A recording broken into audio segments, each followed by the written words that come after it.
보도록 하겠습니다.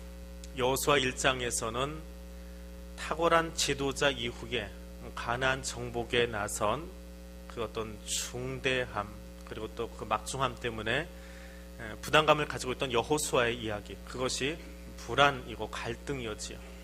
그것을 해결해 가는 이야기가 나와 있었습니다. 두려워 말라, 놀라지 말라, 강하고 담대하라, 내가 너와 함께 하겠다라고 하는 하나님의 말씀을 통해서 여호수아가 일어선 것을 볼 수 있습니다. 그리고 그렇게 하나님 말씀을 듣고 용기를 내는 것이 자기 자신에게만이 아니라 백성들과 더불어서 믿음의 행동을 시작하게 하는 모습을 보여주고 있습니다. 소망이 보이지 않는 곳에서 살아계신 하나님을 기억하고 나갔던 여호수아의 모습이 나옵니다. 그리고 이제 구체적으로 그 행동을 하나 보여주는데, 그것이 2장에 나오는 정탐꾼 파견의 이야기입니다. 정탐꾼, 어떤 영어 성경에서는 스파이라고 번역을 해놓은 것도 있는데, 정탐꾼들을 보낸 이유가 무엇입니까? 가나안 땅과 여리고를 엿보라고 하는 것이지요. 그럼 그런 질문 던져볼 수 있을 것 같습니다. 하나님이 이미 주시겠다라고 약속했고, 두려워하지 말아라, 놀라지 말아라, 내가 너와 함께 하겠다, 이 땅을 너를 통해서 모든 사람들에게 나누어 주겠다라고 약속하셨는데 굳이 정탐꾼을 보낼 이유가 있습니까? 갔으니까 갔나 보다 하고 그냥 읽으면 되나요? 하나님의 나라는 결국 이루어집니다. 예수 그리스도께서 죽음을 이기셨고 십자가에서 부활하셨는데 우리가 그렇게 힘들게 신앙생활을 할 필요가 있습니까? 초신자들의 질문입니다. 뭘 그렇게 열심히 합니까? 어차피 구원하실 건데. 그렇게 안 해도 구원하실 사람은 구원하고 아닐 사람은 망할 텐데 뭘 그렇게 열심히 합니까? 그냥 적당히 하면 되지 라는 질문들을 초신자들은 꼭 던집니다. 그것이 신앙생활하면서 우리에게 오는 계속적인 질문입니다. 한반도 땅 가운데에 남과 북이 지금 서로 대치하고 있는데요, 어느 나라가 이 한반도를 통치하면 좋을까요?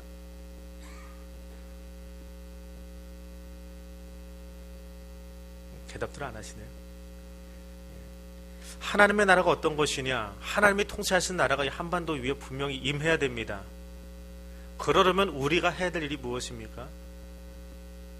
하나님의 나라가 이 땅 가운데 완성되려면 이 땅을 알고 주변을 알고 국제 정세도 알아야 됩니다. 그것이 우리가 이 땅에 만들어간 하나님의 나라입니다. 결국 완성될 하나님의 나라는 우리의 손으로 완성된 것하고는 다릅니다. 우리는 그 과정 속에 있지요.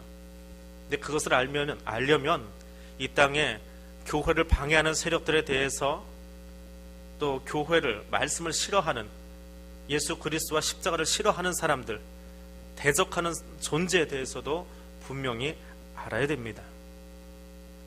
여호수아는 가나안을 정탐하는데 하나님이 이루실 것 압니다. 하나님의 나라가 거기 세워질 것 알고 있습니다. 그런데 자기들이 해야 될, 자신들이 해야 될 믿음의 행보를 보여주고 있는 겁니다.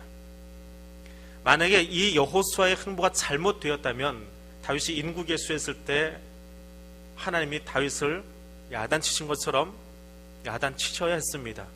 그러나 민수기에서 12 정탐꾼을 파병할 때나 혹은 여호수아가 2명의 정탐꾼을 보낼 때나 하나님은 침묵하십니다. 하나님이 주신 땅을 차지하기 위해서는 그 땅을 얼마나 효과적으로, 효율적으로 우리가 점령해 나갈 것인지 살펴보는 눈이 필요하다는 것입니다. 어차피 하나님의 나라가 이루어질 것이라면 그냥 기도만 하고 있으면 되지, 뭘 단기 선교를 나가고 비전 트립을 나가고 그 땅을 살펴보고 공부를 해야 되나요? 뭐가 다릅니까? 내가 굳이 선교사 나갈 것 아닌데 말입니다. 이번에 비전 트립 가시는 분들 선교사 나갈 각오하고 가십니까? 그건 아니지요. 모르겠습니다. 그중에 혹시 누가 선교사 나중에라도 지원하실지. 예전에 있던 교회에서는 장로님 한 분이 은퇴하시고 나서 네팔 선교사 가셔서 지금도 거기서 사역하고 계시니까 그건 아무도 모르는 일입니다. 우리 장로님들 중에도 누가 은퇴하고 나서 그분처럼 월요 선교사로 나가 있을지 평순도 선교사로 나갈지 모르겠지만 선교의 비전이 무엇인지, 하나님이 그 땅을 어떻게 바꾸실지 보지 않으면, 꿈꾸지 않으면 알 수 없습니다. 그래서 가는 거예요. 그래서 살펴보는 겁니다. 그래서 정탐하고 오는 겁니다. 하나님의 나라가 어느 땅에 세워지는지, 하나님의 공산주의 국가 속에 하나님의 나라를 어떻게 세워가실지, 그걸 하고 있는 사람들의 모습을 보고 와서 기도하는 것하고, 막연히 북한을 하나님의 나라로 만들어주세요. 어떻게 해요? 무엇으로요? 모르잖아요. 그러니까 기도 제목이 없지요. 그냥 북한 바꿔주세요, 김정은 빨리 죽게 해주세요 라는 기도나 하고 있지요. 하나님이 그렇게 막무가내로 일하십니까? 그렇지 않습니다. 그럼 그 땅을 바꾸기 위한 하나님의 계획이나 질서가 무엇인지 볼 수 있어야 됩니다. 그래서 가는 거예요. 가나안을 점령하는데 하나님이 이미 그 땅을 약속해 주셨습니다. 그런데 어떻게 그 땅을 살펴보고 그 땅에 어떤 족속들이 살고 있고 그 땅을 어떻게 바꿔야 될지 계획을 세워야 됩니다. 그것이 정탐꾼 파병의 이유입니다. 내 수고로, 내 애씀으로 하는 것이 아니라 믿음의 행보를 하나님께 보여드리는 것입니다. 분명한 믿음을 가지고 나가는 것이죠. 그래서 정탐꾼을 보냈습니다. 보냈는데 정탐꾼들이 들어가자마자 그 땅에 들어간 것을 들키고 맙니다. 기생 라합의 집에 들어갔는데, 우리로 치면 마을 입구에는 주막 정도가 되겠지요. 거기에 들어갔는데 어떤 사람이 정탐꾼들이 들어온 것을 왕에게 보고했습니다. 이 정탐꾼들이 남의 땅에 들어가면서 그냥 자기 신분 다 공개하고 들어갔을까요? 스파이잖아요. 어느 영어 성경에서는 스파이라고 번역을 했는데, 그들은 분명 자신들을 감추고 위장하고 들어갔을 겁니다. 근데 어떻게 그렇게 알 수 있었을까요? 라합의 이야기를 들어보면 이 이스라엘 사람들이 홍해를 건넌 이야기부터 다 알고 있어요. 광야를 지나온 이야기를 다 알고 있습니다. 여리고 사람들이 다 알고 있답니다. 알고 이미 간담이 녹아 있어요. 그들이 어디로 오는지, 무엇하고 있는지, 무슨 일을 행하면서 광야를 지나오는지 다 알고 있다고요. 한두 명이 아닙니다. 최소한으로 잡아서 250만 정도, 많으면은 350만 정도의 민족의 이동입니다. 게르만족의 대이동의 버금가는 히브리인들의 대이동이 광야에서 일어나고 있습니다. 그리고 죽지 않고 그 민족이 살아남아서 그 다음 땅까지 도착해 있습니다. 요단강 앞에 와 있습니다. 여러 민족이 가로막았는데, 여러 민족들이 그 길을 차단했는데, 그럼에도 불구하고 광야를 지나서 왕의 길을 우회해서 요단강 앞에까지 와 있습니다. 그것이 여리고 사람들의 귀에 이미 들어와 있더라라고 하는 것입니다. 그래서 여리고 왕이 라합 집에 들어가 있는 사람들을 끌어내려고 군인들을 보냅니다. 4절에서 21절까지는 라합의 이야기가 나옵니다. 나는 그 사람들이 어디서 왔는지도 알지 못하고, 그러니까 그냥 밥 한 끼 먹고 기생의 집이니까 술 한잔 하고 나갔습니다 라는 식으로 둘러댔겠지요. 그리고 여리고의 군인들이 나간 다음에 정탐꾼들을 만나러 올라옵니다. 그리고 자신들의 이야기를 들려줍니다. 당신의 민족으로 인해서 우리 간담이 녹았습니다. 하나님께서 이 땅을 당신들에게 주실 것 내가 압니다. 그러니까 이 성을 공략할 때 내 아버지의 집을 선대하도록 맹세해 주십시오. 정탐꾼들이 라합의 이야기대로 맹세를 하고 돌아갑니다. 그리고 그냥 돌아가지 않고, 이 라합이 참 머리가 좋은 여자예요. 산 위에 올라가서 혹시나 너희를 잡으러 갔던 군인들과 마주치지 않도록 3일 동안 산속에 숨어 있다가 다시 진영으로 돌아가라고 이야기해 줍니다. 그리고 자기 집에다 줄을 매달아 두었습니다. 이게 오늘 본문의 이야기입니다. 왜 라합을 선택했을까요? 하고 많은 사람 중에 왜 라합이 선정되었을까요?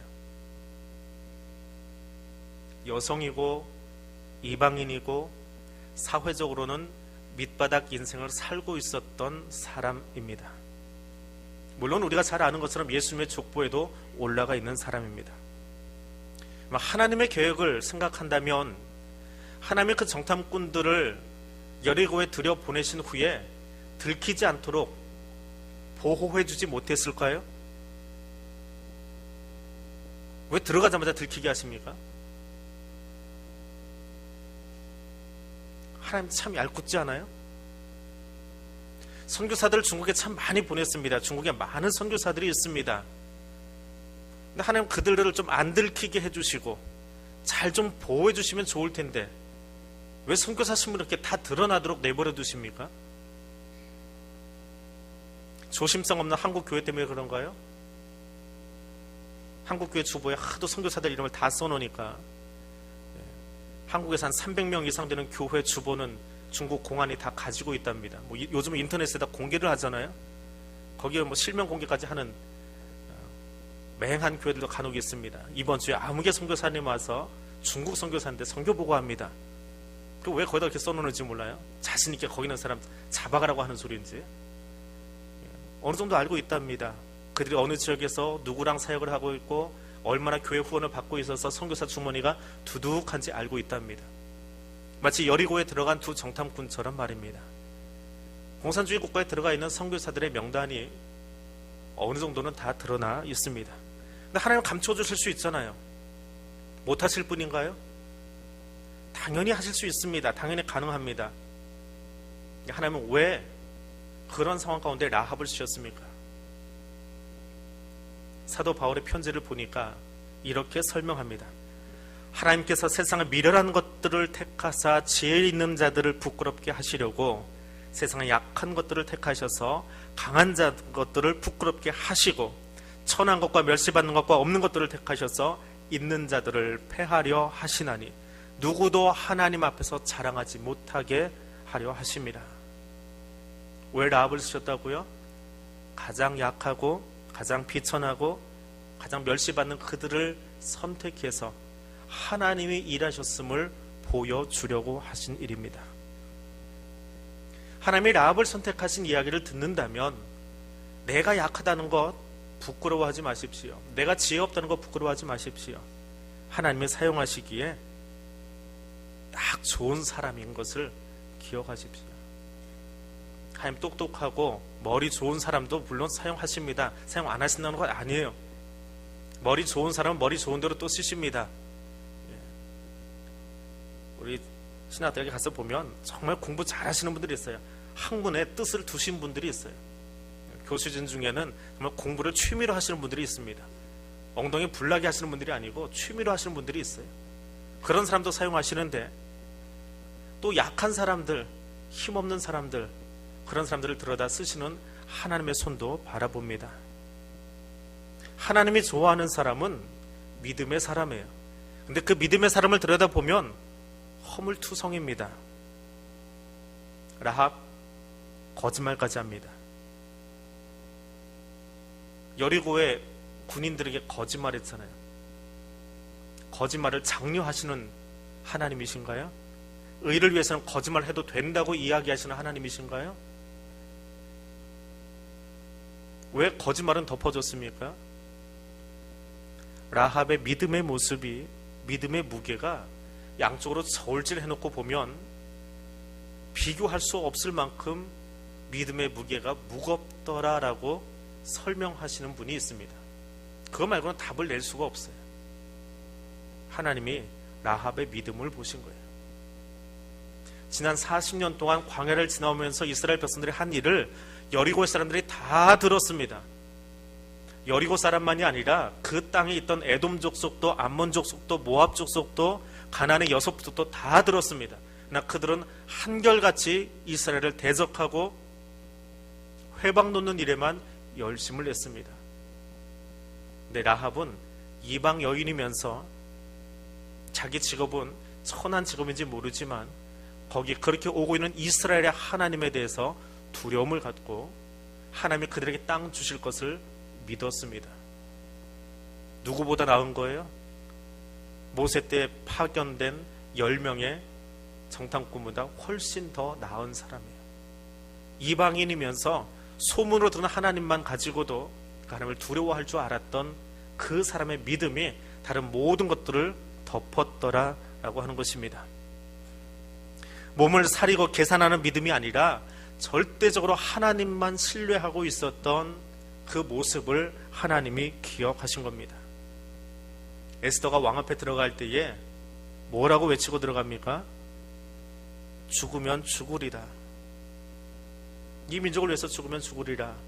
하나님이 그 고백을 받기까지 이를 몰아가십니다.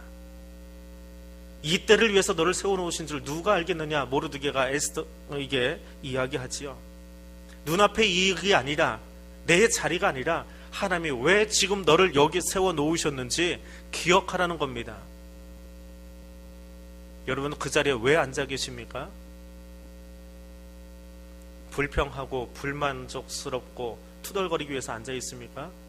교회를 오래 다니다 보니까 너무 잘 알아서, 그래서 지적할 것도 많고 탓할 것도 많은 그 자리에 앉아 계십니까? 모세와 함께 40년을 걸어 다녔어도 투덜거리던 인생은 광야에서 다 죽었습니다. 그러나 소문만 가지고도 하나님만 신뢰하였던 라합은 예수의 족보 안으로 들어갑니다. 하나님은 그런 사람을 쓰십니다. 하나님만 두려워할 줄 아는 사람, 그리고 하나님의 기사를 믿고 오히려 이스라엘에서 온 정탐꾼들을 격려하고 보호해주고 돌려보낼 수 있는 믿음의 용기를 가진 그 사람이 예수의 족보 안으로 구원의 대열로 들어오기를 하나님이 원하시더라는 거예요. 오늘 나는 어떤 말을 하는 사람입니까? 내 입술의 언어가 하나님의 사람들을 세워주고 격려해주고 안아주는 위치에 서 있습니까? 아니면 투덜거리는 위치에 서 있습니까? 라합의 위치에 서서 우리의 신앙의 모습을 다시 한번 살펴볼 수 있기를 원합니다. 정탐꾼들이 정탐을 마친 뒤에 자기의 진영으로 돌아갑니다. 정탐꾼들의 보고가 이어지지요. 23절에 보니까 두 사람이 돌아와서 산에서 내려가 강을 건너 눈의 아들 여호수아에게 나아가서 그들이 겪은 모든 일을 다 고하고 열심히 이야기했습니다. 그 보고의 요지가 무엇입니까? 2장에 나왔던 그 이야기 다 해야지요. 근데 요지가 있어요. 이런 보고를 했습니다라고 하는 요지가 있습니다. 그 요지가 무엇입니까? 24절에 나옵니다. 첫 번째로는 여호와께서 그 땅을 우리에게 주셨습니다. 확실합니다. 가서 보고 오라고 했더니 그 땅이 어떻게 생겼습니다. 길이 어떻게 생겼습니다. 어디를 치면 성이 무너지겠습니다. 그 이야기를 한 것이 아니라 어떻게 해요? 하나님이 그 땅을 우리에게 주셨습니다. 두 번째는 그 땅의 모든 주민이 우리 앞에서 간담이 녹았습니다. 이미 다 녹아 있습니다. 모양은 다 갖추고 있는데 이미 녹아 있습니다. 자, 이 이야기를 여호수아에게 보고하고 그 옆에 있는 백성들이, 지파장들이 같이 들었겠지요. 참모 진영이 같이 들었겠지요.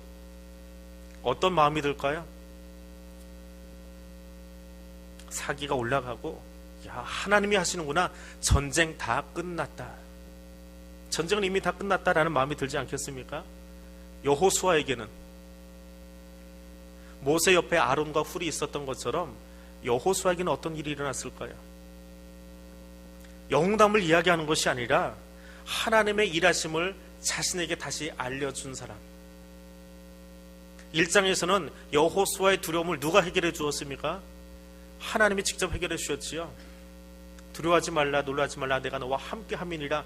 알겠습니다, 하나님 하고는 전쟁을 선포합니다. 갑시다. 우리 법궤 앞세우고 나팔 불면서 갑시다. 그런데 그 일을, 하나님이 하신 이야기를 더 확실하게 해주는 또 다른 사람들, 누구요?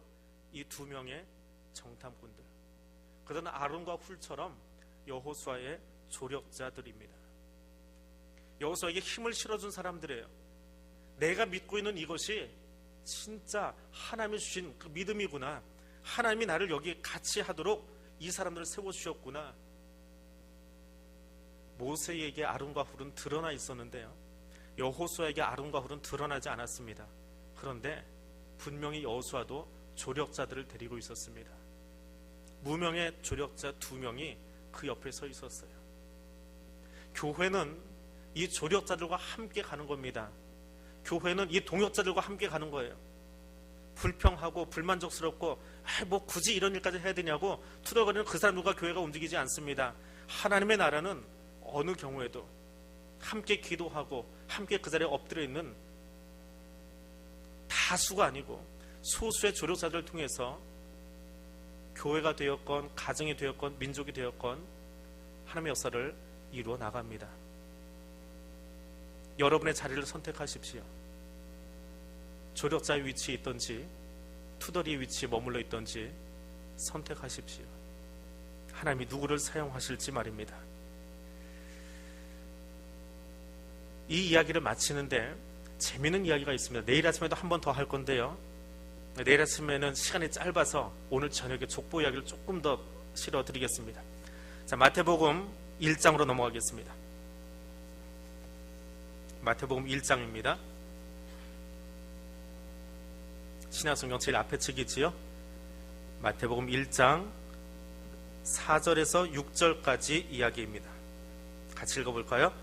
람은 아미나답을 낳고 아미나답은 나손을 낳고 나손은 살몬을 낳고 살몬은 라합에게서 보아스를 낳고 보아스는 룻에게서 오벳을 낳고 오벳은 이새를 낳고 이새는 다윗 왕을 낳으니라. 거기까지입니다. 자, 이 족보 내일 아침에 한 번 더 볼 거고요. 앞으로 한 5주 더 볼 겁니다. 새벽마다 볼 터인데 이 족보를 보는 이유가 있습니다. 보아스가 누구를 취했습니까? 보아스가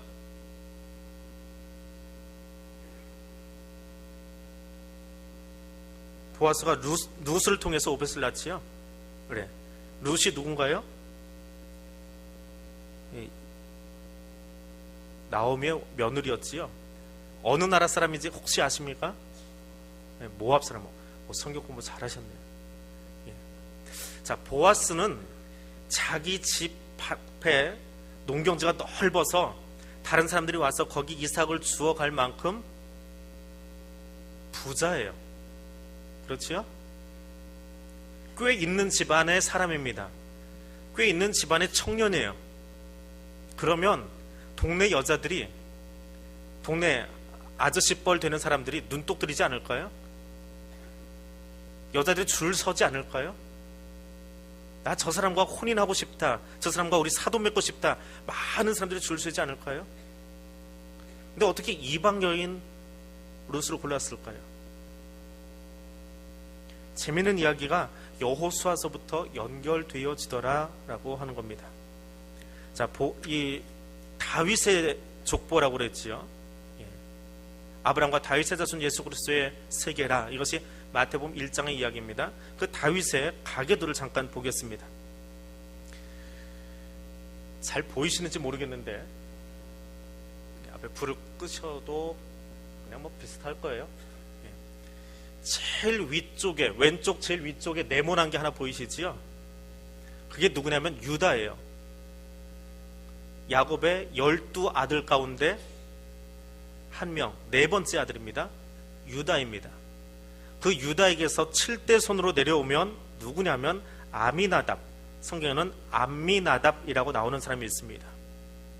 이 사람이 누구냐면 대제사장 아론의 장인어른이에요.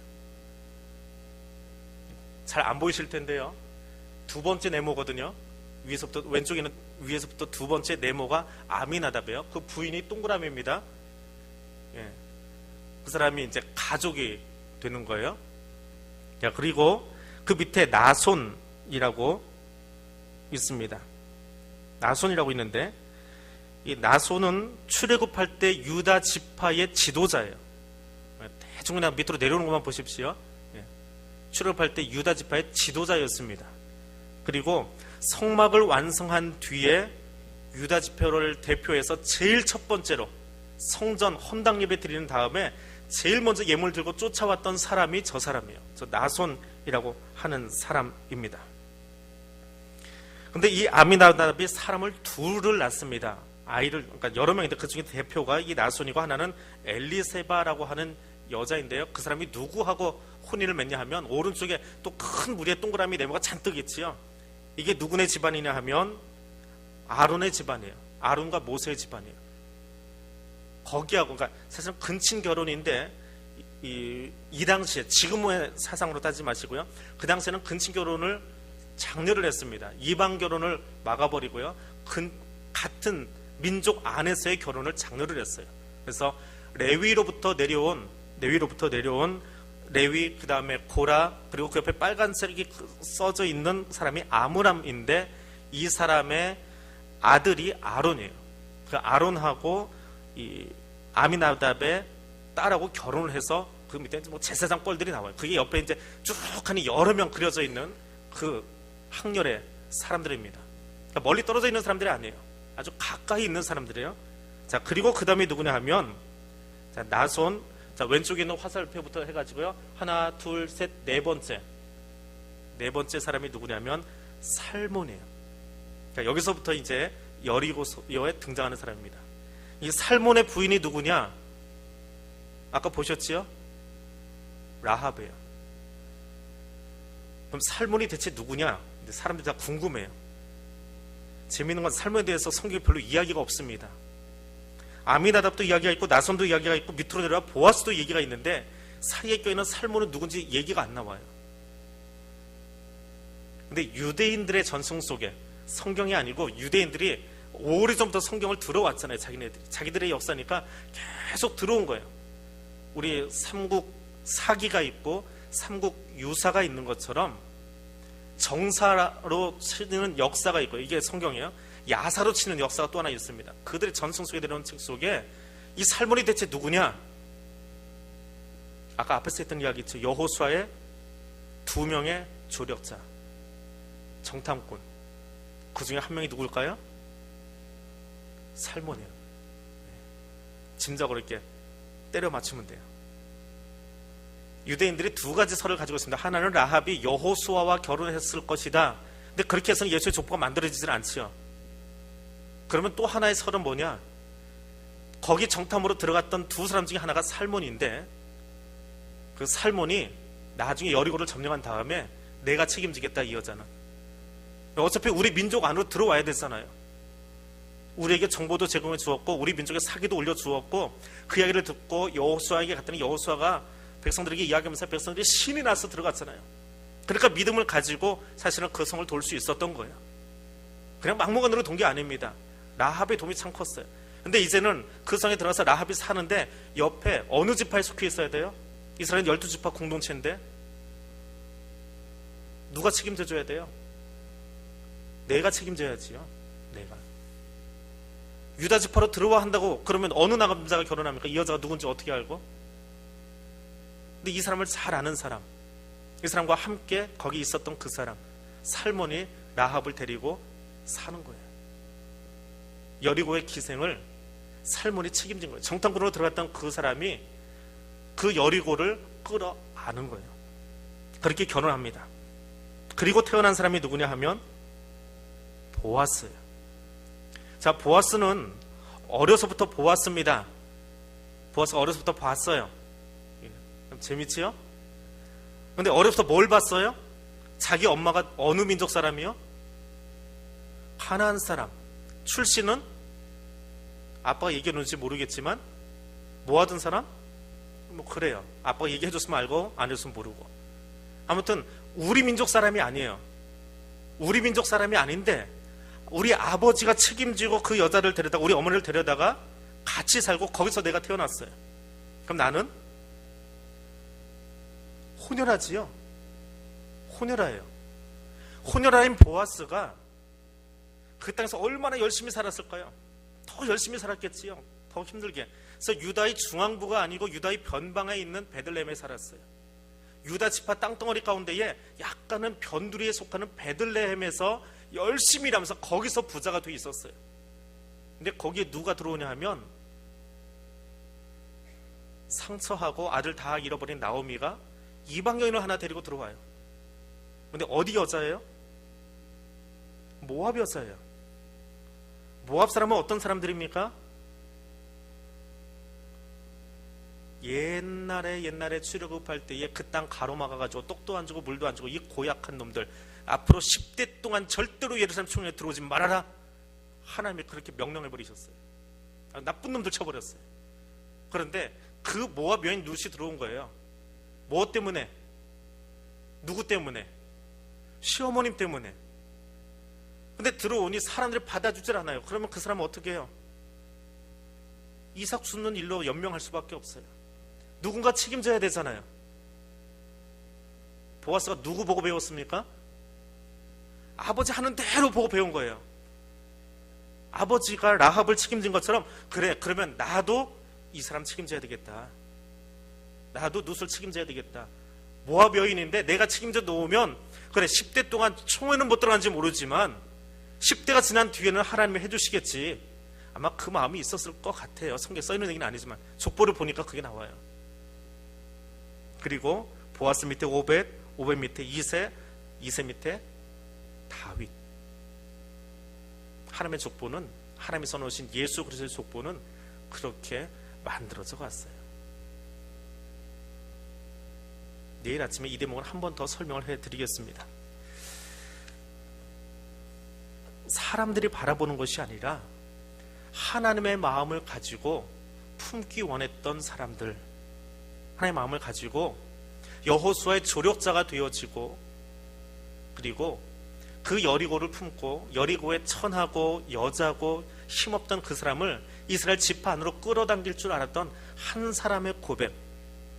성경에는 그 사람이 뭐 하고 살았는지, 어떻게 살았는지, 어느 지방에 살았는지 도대체 근거를 찾아볼래야 찾아볼 수가 없는, 정말 보이지가 않아요. 살몬의 이름이. 그 아버지도 보이고 그 아들도 보이는데, 보아스는 아주 길게 보이잖아요.